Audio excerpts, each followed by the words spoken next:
Good morning, good afternoon, good evening. कैसे आप सभी? होप सो कि आप सभी होंगे जोरदार। आज हम नया चैप्टर स्टार्ट करेंगे और हमारे नए चैप्टर का नाम है बैच कॉस्टिंग। चैप्टर बहुत छोटा है, आज की क्लास में स्टार्ट करेंगे और अभी थोड़ी देर में ये चैप्टर एंड भी हो जाएगा। स्टार्ट करते हैं। बैच कॉस्टिंग के इस चैप्टर में हमें क्या दे रखा है? कॉस्ट को कैलकुलेट करने के लिए हमारे पास बहुत सारे मेथड होते हैं। एक मेथड है प्रोसेस कॉस्टिंग, एक मेथड है जॉब कॉस्टिंग, एक मेथड है यूनिट कॉस्टिंग, एक मेथड है सर्विस कॉस्टिंग, एक मेथड है batch costing. Batch costing cost को कैलकुलेट करने का एक मेथड है और ये मेथड मैन्युफैक्चरिंग ऑर्गेनाइजेशन में काम आता है। होता क्या है बैच कॉस्टिंग में? जैसे मान लीजिए एक मैन्युफैक्चरिंग कंपनी को एक साल में 2 लाख यूनिट का प्रोडक्शन करना है। कंपनी ने इस 2 लाख यूनिट को 4 पार्ट में डिवाइड कर दिया। अगर 4 पार्ट में डिवाइड करें, इसका मतलब हर एक पार्ट 50,000 यूनिट का। कंपनी ने इस आउटपुट को, जो उसको एक साल में प्रोड्यूस करना है, उसको 4 लॉट में कन्वर्ट कर दिया, या फिर मैं इसको ये कह सकता हूं कि उसको 4 बैच में कन्वर्ट कर दिया। और हर एक बैच की साइज कितनी? 50,000 यूनिट। सबसे पहले कंपनी ने इसको नाम दिया batch number 1, batch number 2, batch number 3, batch number 4। Batch number 1 50,000 unit, batch number 2 again 50,000 units, batch number 3 again 50,000 unit और बैच नंबर 4 अगेन 50,000 यूनिट। सबसे पहले बैच नंबर 1 स्टार्ट होगा। कितना प्रोडक्शन? 50,000 यूनिट्स। इस बैच नंबर 1 की कॉस्ट को अलग से कैलकुलेट किया जाएगा। बैच नंबर 1 में, जो कि 50,000 यूनिट का है, इसमें हमारी मटेरियल की कॉस्ट कितनी लगी, लेबर की कॉस्ट कितनी लगी और कौन कौन से ओवरहेड कितने लगे, और हमारे बैच नंबर 1 की टोटल कॉस्ट कितनी लगी। फिर बैच नंबर 1 के बाद जब बैच नंबर 2 स्टार्ट होगा, तो बैच नंबर 2 की कॉस्ट को अलग से कैलकुलेट किया जाएगा।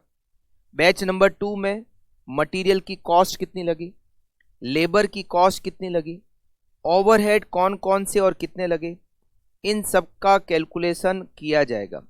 बैच नंबर 1 की कॉस्ट अलग कैलकुलेट की जाएगी, बैच नंबर 2 की कॉस्ट अलग कैलकुलेट की जाएगी, बैच नंबर 3 की कॉस्ट अलग कैलकुलेट की जाएगी, बैच नंबर 4 की कॉस्ट अलग कैलकुलेट की जाएगी। और ये जो मेथड है जिसमें हम बैच वाइज कॉस्ट को कैलकुलेट करते हैं, हम इस मेथड को कहते हैं बैच कॉस्टिंग। बैच कॉस्टिंग में हम बैच वाइज कॉस्ट को कैलकुलेट करते हैं, तो generally question batch wise cost को कैलकुलेट करने का तो नहीं आता।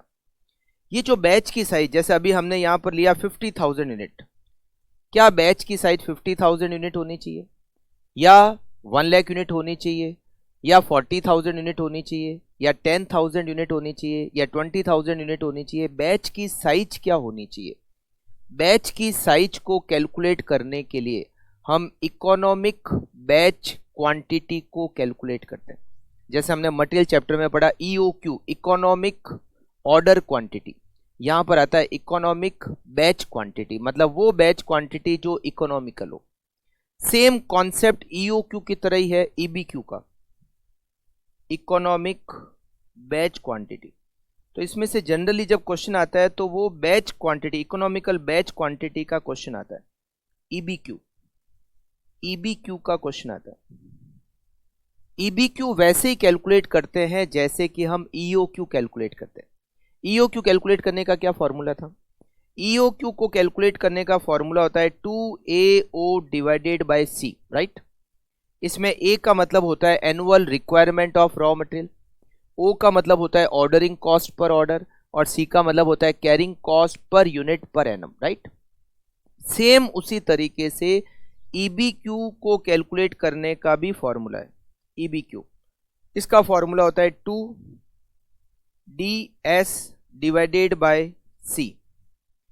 इसमें D का मतलब एनुअल प्रोडक्शन है, वहां पर होता है annual requirement of raw material. यहां डी का मतलब होता है एनुअल प्रोडक्शन।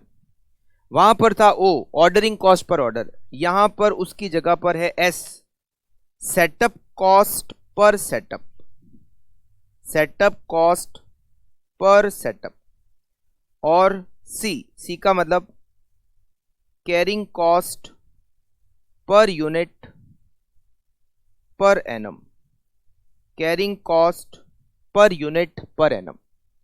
तो EBQ का फॉर्मूला होता है √2DS डिवाइडेड बाय सी, जिसमें डी का मतलब हो गया एनुअल प्रोडक्शन, एस का मतलब हो गया सेटअप कॉस्ट पर सेटअप, और सी का मतलब हो गया carrying cost per unit per annum. ये जो एस है सेटअप कॉस्ट पर सेटअप, ये उसी तरह से होते हैं जैसे ऑर्डरिंग कॉस्ट पर ऑर्डर लगती है। हर बार जब बैच स्टार्ट होता है तो मशीन का सेटअप होता है, और सेटअप करने में एक फिक्स खर्चा लगता है, हम उस खर्चे को कहते हैं सेटअप कॉस्ट। जैसे हर बार परचेज ऑर्डर देने पर एक फिक्स खर्चा लगता है जिसको हम ऑर्डरिंग कॉस्ट कहते हैं। यहाँ पर हर बार बैच स्टार्ट होने पर एक फिक्स सेटअप होता है और जिसमें एक फिक्स खर्चा लगता है जिसको हम कहते हैं setup cost per setup. Same concept जो EOQ का है, सेम टू सेम लॉजिक से बना हुआ है EBQ, केवल टर्म्स के मतलब अलग है। यहाँ पर डी हो जाएगा एनुअल प्रोडक्शन, एस हो जाएगा सेटअप कॉस्ट पर सेटअप, और सी हो जाएगा carrying cost per unit per annum.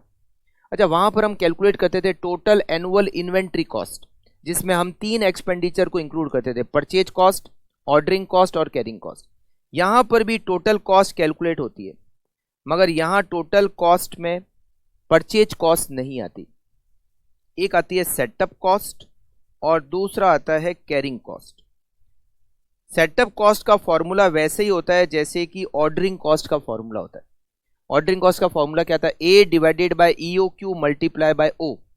यहां पर ए की जगह हो गया D divided by EBQ multiply by S, O की जगह पर S, setup cost per setup. अच्छा, कैरिंग कॉस्ट का फॉर्मूला वहां क्या था, EOQ divided by 2 multiply by C. यहां हो गया EBQ divided by 2 multiply by C. ये सेटअप कॉस्ट, ये कैरिंग कॉस्ट, और ये दोनों मिलकर आपकी टोटल कॉस्ट। तो यहाँ पर टोटल कॉस्ट में केवल सेटअप कॉस्ट और कैरिंग कॉस्ट को ही हम इंक्लूड करते हैं, यहाँ परचेज कॉस्ट को, यहाँ पर परचेज कॉस्ट नहीं आती। तो सेम लॉजिक, सेम पर्सन ने EOQ बनाया और सेम पर्सन ने EBQ भी बनाया, तो इसीलिए सेम लॉजिक से उसने बनाया, केवल ऑर्डरिंग कॉस्ट पर ऑर्डर की जगह सेटअप कॉस्ट पर सेटअप, और जो annual requirement of raw material है उसकी जगह पर एनुअल प्रोडक्शन। वर्ड आपको यहाँ पर डी, एस और सी काम लेना है। डी का मतलब एनुअल प्रोडक्शन, एस का मतलब सेटअप कॉस्ट पर सेटअप, और सी तो वैसे है ही carrying cost per unit per annum. Correct. इसका क्वेश्चन देखते हैं। क्वेश्चन नंबर इसका है 1। XYZ Limited has obtained an order to supply 48,000 bearings per annum from a concern। एक साल का आउटपुट हमें दे रखा है 48,000 बियरिंग्स, ये हो गया हमारा the annual production. On a study basis it is estimated that it cost ₹20 पैसा as inventory holding cost per bearing per month. Holding cost का मतलब क्या होता है, कैरिंग कॉस्ट। कैरिंग कॉस्ट हमें दे रखी है 20 पैसे पर बियरिंग, ठीक है, बट पर मंथ दे रखी है, जबकि हम कैरिंग कॉस्ट देते हैं पर यूनिट पर एनम। यहां पर मंथ है तो इंटू 12 करेंगे तो पर एनम आ जाएगा। सेटअप कॉस्ट पर रन, अच्छा ये पर रन या पर बैच एक ही बात है, एक रन और एक बैच का यहां पर एक ही मतलब है, या उसको पर लॉट भी कह सकते हो आप। इस 384 यह आपको दे रखा है setup cost per setup. Compute the optimum run size, मतलब आपको ऑप्टिमम बैच साइज पता करना है, and number of run for bearing manufacturer, ठीक है। A point EBQ equals to √2DS divided by C। इसमें हमारा D जो है वो हो गया 48,000 यूनिट्स, S हो गया हमारा 384 सेटअप कॉस्ट पर सेटअप, और C हो गया 0.2 multiply by 12 ₹2.40। EBQ equals to 2 multiply by 48,000 multiply by 384 divided by 2.40.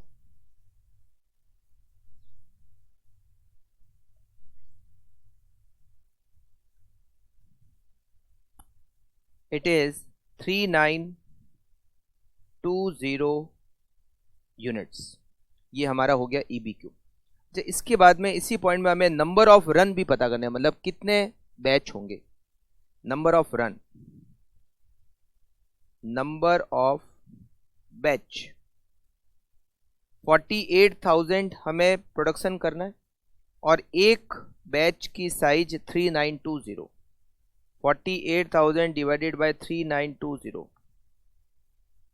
12.24. देखो नंबर ऑफ बैच तो पॉइंट में हो नहीं सकते, तो यहां पर हमारे नंबर ऑफ बैच हो जाएंगे 13 बैचेस. इसके बाद में यहां दे रखा है बी पॉइंट. बी पॉइंट आपको दे रखा है compute the interval between 2 run. 2 run के बीच में कितना गैप होगा, और यहां दे रखा है assume 365 days in a year. तो हमें टोटल कितने बैच, 13 बैच, और टोटल एक साल में 365 दिन, मतलब 365 दिन में 13 बैच. तो time interval between 2 batch, 2 batch के बीच में कितना इंटरवल होगा. 365 divided by 13, 365 divided by 13 equals to 28 days. मतलब हर 28 दिन बाद हमें नया बैच स्टार्ट करना पड़ेगा. आज बैच स्टार्ट किया, एक अगला बैच स्टार्ट होगा 28 डेज के बाद. ये इसके बाद में हम करते हैं point number C. Find out the extra cost to be incurred if the company adopt a policy to manufacture 8,000 bearings per run as compare to optimum run size. अगर हमारी पॉलिसी है कि हमारी बैच की साइज हम 8,000 bearings रखते हैं, जबकि EOQ मतलब EBQ कितना है 3920. तो अगर हमने EBQ को फॉलो नहीं किया है, हमने बैच की साइज कुछ और रखी है, तो इसका मतलब हमारी कॉस्ट ज़्यादा लग रही है. तो हमें बताना है कि हमारी कॉस्ट कितनी ज़्यादा लग रही है, क्योंकि अभी हमारी जो बैच की साइज है वो है 8,000 बेयरिंग्स. तो सबसे पहले हम क्या कैलकुलेट करेंगे, टोटल कॉस्ट एनुअल, बैच की साइज EBQ. अगर हमारी बैच की साइज EBQ है तो हमारी टोटल एनुअल कॉस्ट कितनी आएगी. 2 ही कॉस्ट आएगी, एक तो सेटअप कॉस्ट और एक कैरिंग कॉस्ट. सबसे पहले सेटअप कॉस्ट. सेटअप कॉस्ट का फॉर्मूला होगा D divided by EBQ multiply bye S. D हो गया 48,000, EBQ हमने कैलकुलेट किया 3920, और हमारी जो सेटअप कॉस्ट है पर setup it is 384. 48,000 divided by 3920 multiply by 384 it is 4702. और हमारी carrying cost EBQ divided by 2 multiply by C. EBQ 3920 divided by 2 multiply by 2.40. 3920 divided by 2 multiply by 2.4 equals to 4704. मैंने आपको बताया था EOQ में कि EOQ पर ऑर्डरिंग कॉस्ट और कैरिंग कॉस्ट इक्वल आती है, तो EBQ पर सेटअप कॉस्ट और कैरिंग कॉस्ट इक्वल होगी. अब यहाँ पर ये आ रहा है 4702, ये आ रहा है 4704. 2 रुपये का डिफरेंस आ रहा है. क्यों? क्योंकि यहाँ पर जो EBQ है वो पॉइंट्स में थी, तो पॉइंट की वजह से कभी कभार 2, 5, 10 रुपये का फर्क आ सकता है, तो कोई दिक्कत वाली बात नहीं है. 4702 और 4704 टोटल कॉस्ट 9406. ये 9406 तो टोटल कॉस्ट है अगर हम EOQ को फॉलो करते हैं तो, बट अभी हम EOQ को फॉलो नहीं करते. अभी हमारी बैच की साइज क्या 8,000. तो total annual cost batch size equals to 8,000 units. तो हमारी सेटअप कॉस्ट कितनी, setup cost equals to 48,000 divided by 8,000 multiply by 384, 2304, ये तो हमारी setup cost. Now we calculate carrying cost. Carrying cost equals to 8000 divided by 2 multiply by 2.40, 9600, और इन दोनों की total हो गई 11904। तो अगर हम EBQ पर देखें तो टोटल कॉस्ट आती है 9406, और अगर मैं 8000 की बैच साइज पर देखूं तो टोटल कॉस्ट ये 11904, मतलब ज़्यादा आ रही है। तो कितनी कॉस्ट ज़्यादा लग रही है? Extra cost per annum equals to 11904 minus 9406 equals to 2498। इतनी कॉस्ट हर साल ज़्यादा लग रही है क्योंकि हम EBQ को फॉलो नहीं करते। इसका एक पॉइंट और है, second last point, give your opinion regarding run size of bearing manufacture. तो ओपिनियन हमारी यही है कि हमें EBQ को फॉलो करना चाहिए। Company should use EBQ for batch size. Company का जो बैच साइज है वो एज पर EBQ होना चाहिए। तो सेम कॉन्सेप्ट है जैसा हमने वहां पर समझा था। Annual requirement of raw material की जगह पर एनुअल प्रोडक्शन, और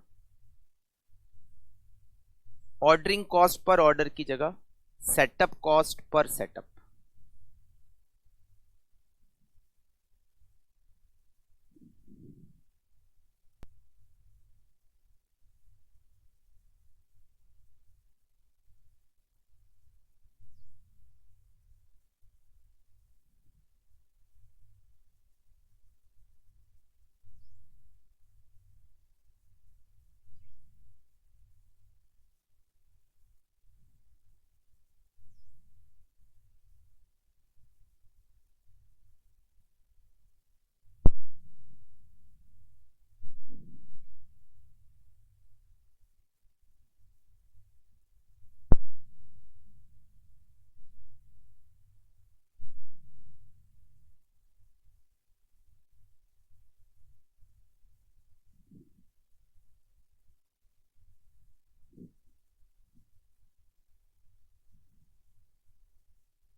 next question number 2। GHL Limited manufacture stent that is used by hospital in a heart surgery. As per the estimates provided by Pharmaceutical Industry Bureau, there will be a demand of 40 million stent in the coming year. 1 million में 10 लाख होता है, तो 40 million का मतलब हो गया 4 करोड़ एक साल में स्टंट की रिक्वायरमेंट होगी। GHL Limited is expected to have a market share of 2.5% of the total market demand of the stunt in the coming year.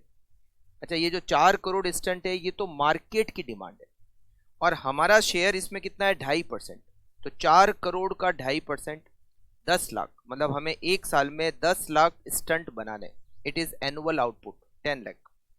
It is estimated that it costs rupees 1.5 as inventory holding cost per stunt per month। Again ये per month दिया हुआ है जबकि होता है per annum, तो 1.5 multiply by 12 per annum हो जाएगा। ये 1.5 multiply by 12 equals to 18 rupees. आप ध्यान रखना, कैरिंग कॉस्ट आपको पर यूनिट पर एनम लेनी है। दोनों क्वेश्चन में पर यूनिट पर मंथ दे रखी है, तो पर एनम करने के लिए इंटू 12 करना पड़ेगा। And setup cost per run of stunt manufacture is rupees 225। ये आपको सेटअप कॉस्ट पर सेटअप दे रखी है। What would be the optimum run size for stunt manufacture? Optimum run size क्या होगी? EBQ equals to 2DS divided by C। D equals to D equals to 4 crore 40 million का मतलब हो गया 4 करोड़, इसका 2.5% 10 lakh 10 lakh. S setup cost per setup 225 और C carrying cost 1.5 multiply by 12 rupees 18। EBQ equals to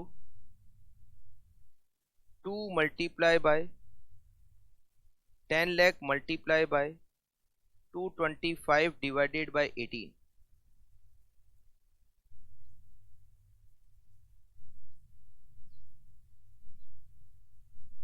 और ये हमारा EBQ हो गया 5000 units. What is minimum inventory holding cost? EBQ per जो कैरिंग कॉस्ट होती है उसी को हम मिनिमम कैरिंग कॉस्ट कहते हैं। Minimum carrying cost, minimum carrying cost equals to EBQ divided by 2 multiply by C. EBQ is 5000 divided by 2 multiply by 18 rupees. Rupees 45,000. It is minimum carrying cost. Last point. Assuming that the company has a policy of manufacturing 4000 stunt per run, how much extra cost the company would be incurring as compared to the optimum run size suggested in A above?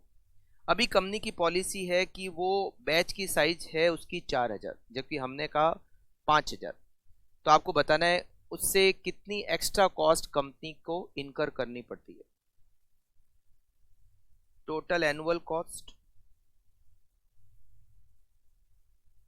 Batch size, EBQ। सबसे पहले setup cost D divided by EBQ multiply bye S। 10 lakh divided by 5000 multiply by 225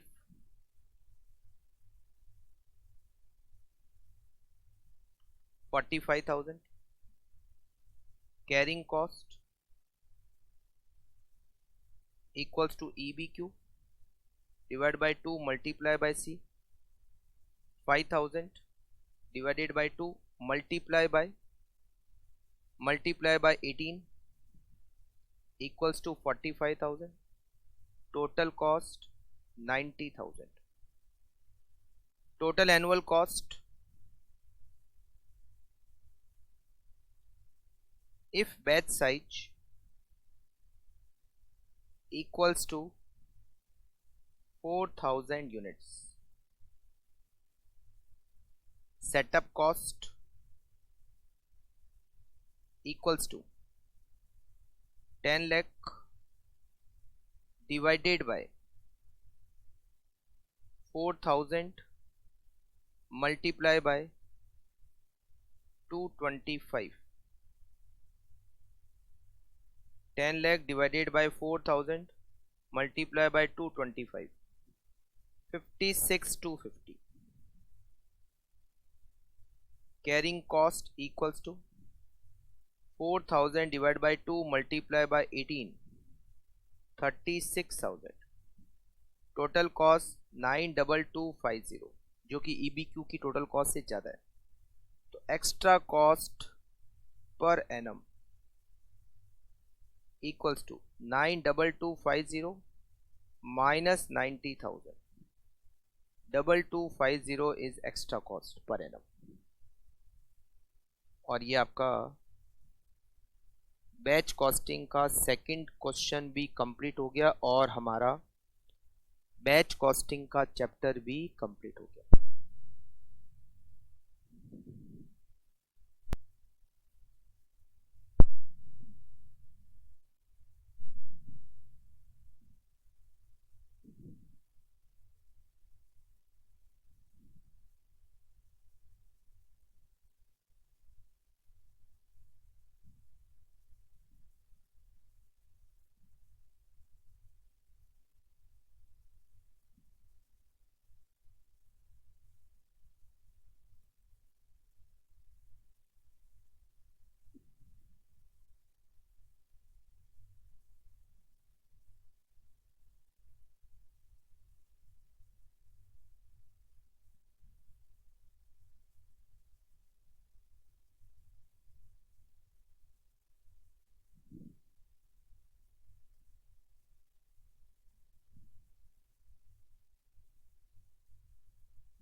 तो आज की class हमारी यहीं पर and होती है, हमारा ये चैप्टर भी कंप्लीट हो गया। मिलते हैं नेक्स्ट क्लास में नए चैप्टर।